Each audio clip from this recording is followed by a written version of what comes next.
I'd like to start, as always, by acknowledging that we are on the Wurundjeri country of the Kulin Nation, and that I want to pay my respects and the respects of the Public Health Association of Australia and the World Federation of Public Health Associations to their elders, past, present, and the emerging elders of the future.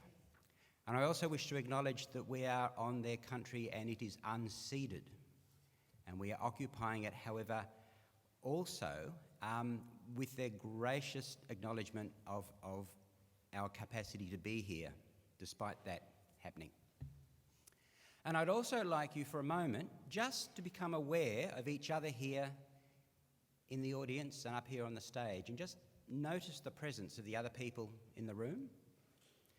Notice the presence of the fabric of the room.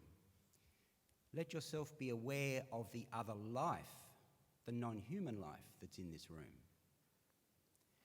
And to take that awareness and in your mind go outside this building, think about the life and the fabric of the planet on which we are totally dependent for our sustenance.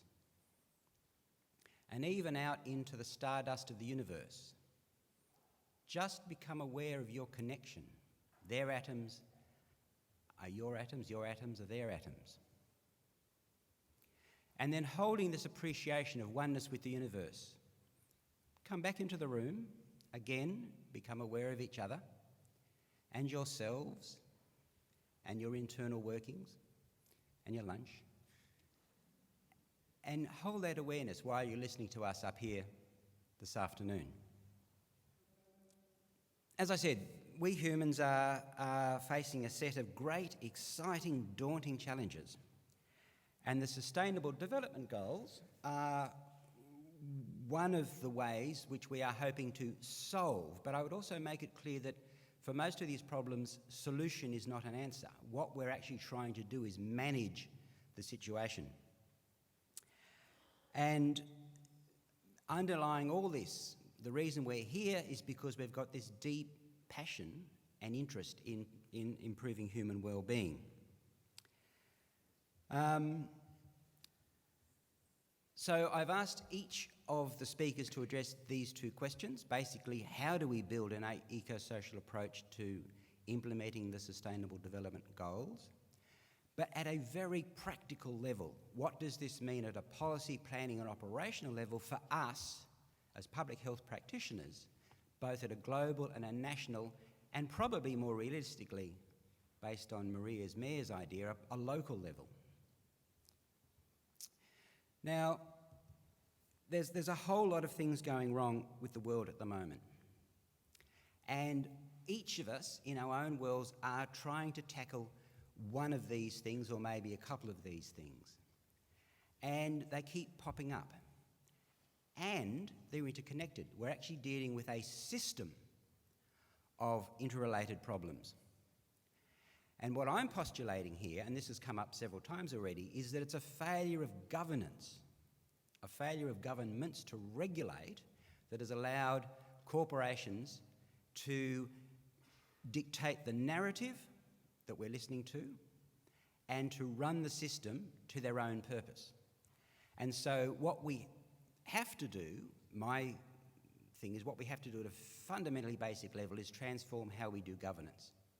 Now, I'm not going to give you a lecture on that today because it's a different lecture. But I'm hoping that maybe that also starts to set the frame about how we think about how we approach these issues as we move along. I've put up this sign from the Millennium Ecosystem Assessment just to remind ourselves that the whole fabric of human society is totally dependent on functioning ecosystem processes. A slightly different way of looking at that model is to think about we're all here to ensure human well-being. And that includes helping people to achieve their full potential across their entire capacities as life stands. And that if we think about the physical and mental health, the material prosperity, the security, and the good social relations, this is all part of a system. Now, this is a very I think I've borrowed this from an Indigenous worldview from a talk that Kerry did some years ago. The fact that her proposition was, well, we're actually all custodians of this planet. And it's really interesting because there's country, and under the country there is the planet. And so again, to invite you to think about this going forward, this way of thinking about how we interrelate, how we build a relationship, not only with each other and the stardust, but more importantly the planet, who is our main sustainer.